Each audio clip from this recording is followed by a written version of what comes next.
Hello, welcome back to industries helping hands. मैं हूं आप लोग का निशांत भैया और आज हम लोग पढ़ेंगे 5.7 और सीखेंगे कि कैसे हम लोग स्टैक एरिया चार्ट बनाते हैं।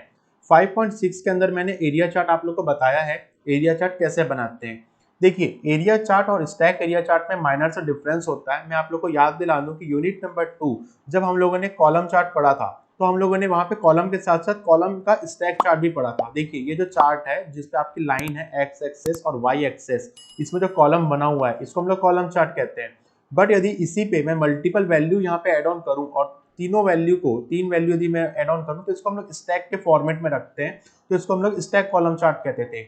वैसे ही एरिया चार्ट जो होता है उसमें यदि मैं स्टैक वर्ड जो ऐड कर रहा हूँ तो इसका कहने का मतलब ये होता है कि मैंने कोई यहाँ पर एक एरिया क्रिएट किया, जैसे कि मैं पहले भी आप लोग को बता चुका हूँ कि लास्ट यूनिट में हम लोग देखेंगे कि एक हम लोग का एक यहाँ पे लाइन बना, दूसरी लाइन इस तरीके से बनी और तीसरी लाइन इस तरीके से बनी।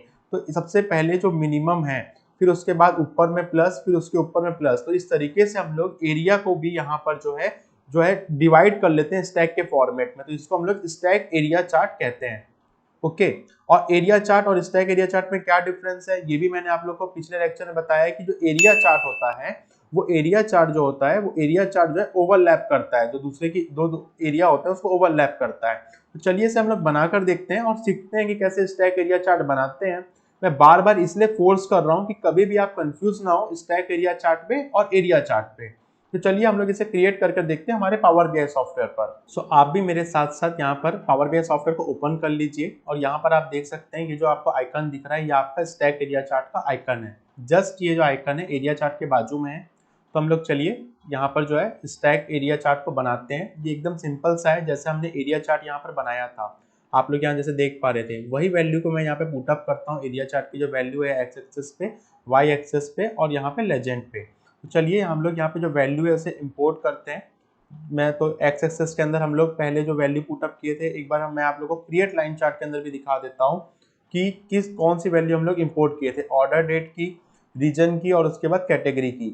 यही वैल्यू मैं इसलिए यहाँ पे इंपोर्ट कर रहा हूँ एरिया के अंदर भी। आप एरिया में भी देख लीजिए जो मैंने वैल्यू इंपोर्ट की थी ऑर्डर डेट, सेल्स और कैटेगरी की। अब मैं स्टैक चार्ट में भी वही वैल्यू ऐड ऑन करता हूँ जो मैंने एरिया चार्ट में किया था, जिससे कि आप लोग को डिफरेंस जो है समझ में आए।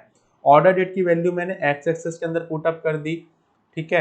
आप देख सकते हैं हिरार्की बन चुकी है। वाई एक्सेस के अंदर हम लोग जो है यहाँ पे जो है सेल्स की जो वैल्यू है उसे ऐड ऑन कर लेते हैं, क्योंकि यही हम लोग एरिया चार्ट में भी ऐड किए थे।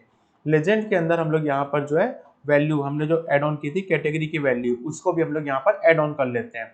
अब आप लोग यहाँ पे देख सकते हैं जो माइनर सा डिफरेंस मैंने आप लोग को समझाने की कोशिश की थी, आप देख पाएंगे नीचे जो है फर्नीचर है, फिर उसके ऊपर ऑफिस सप्लाई है, फिर टेक्नोलॉजी है। तो ये जो एक स्टैक के फॉर्मेट में है और जस्ट यही वैल्यू को मैं एरिया चार्ट में करता हूँ तो आप देख सकते हैं यहाँ पे ओवरलैपिंग हो रही है। और मैं लाइन चार्ट में करता हूँ तो आप देख सकते हैं यहाँ पर भी ओवरलैपिंग हो रही है। तो आपको ये तीनों चार्ट में डिफरेंस समझ में आना चाहिए जो माइनर माइनर से डिफरेंस है। तो इस तरीके से स्टैक के फॉर्मेट में, डिवीजन के फॉर्मेट में, क्रमानुसार कह ले या फिर सीक्वेंस के फॉर्मेट में स्टैक कॉलम चार्ट वर्क करता है। क्योंकि इसके बाद जो है हम लोग कॉलम चार्ट को भी इसको कंपेयर करेंगे। तो आई होप आपको स्टैक चार्ट और एरिया चार्ट और यहाँ पर लाइन चार्ट तीनों में डिफरेंस समझ आ गए होंगे। तो चलिए यहाँ पर ऑर्डर डेट में हम लोग क्लिक करते हैं तो आप देख पाएंगे यहाँ पे रीड करने में बहुत ज़्यादा मुश्किल होती है, मैंने पिछले लेक्चर में भी बताया था। तो हम लोग इसको डेट हिरार्की में इसको कन्वर्ट कर लेते हैं और आपको यहाँ पर इसी तरीके से स्टैक चार्ट और एरिया चार्ट को बनाकर देख लेना है। ड्रिल अप और ड्रिल डाउन के ऑप्शन को यहाँ पर आप देख सकते हैं कि किस तरीके से ड्रिल अप और ड्रिल डाउन के ऑप्शन वर्क कर रहे हैं यहाँ पे day wise, month wise, year wise. तो आप इसको अच्छी तरीके से एक्सप्लोर करिए और तीनों के जो बेसिक से डिफरेंस है इस पे आप एकदम क्लियर रहिए। यहाँ पर मैं कंप्लीट ऑल डाउन लेवल को ओपन करता हूँ तो आप देख सकते हैं कंप्लीट हिरार्की यहाँ पे शो हो रही है। तो आप लोग इस तरीके से समझ सकते हैं और इस तरीके से आप यहाँ पर यूजर फ्रेंडली हो सकते हैं इस तीनों से, एरिया चार्ट से, स्टैक चार्ट से और लाइन चार्ट से। सो आप लोग को अच्छी तरीके से क्लियर हो गया होगा लाइन चार्ट, एरिया चार्ट और हमारा stack area chart. Drill up के फंक्शन को भी मैंने आपको बता दिया और स्लाइजर के फंक्शन को भी मैंने आप लोग को बता दिया है। अब जो होने वाला है 5.8 लेक्चर और 5.9 लेक्चर, ये आपका स्टैक कॉलम चार्ट के साथ, आप ध्यान रखिए ये स्टैक एरिया चार्ट था, ठीक है। ये आपका स्टैक कॉलम चार्ट है और लाइन चार्ट है, इन दोनों का डिफरेंस होगा 5.8 का लेक्चर और 5.9 लेक्चर लाइन का और क्लस्टर कॉलम चार्ट का होगा।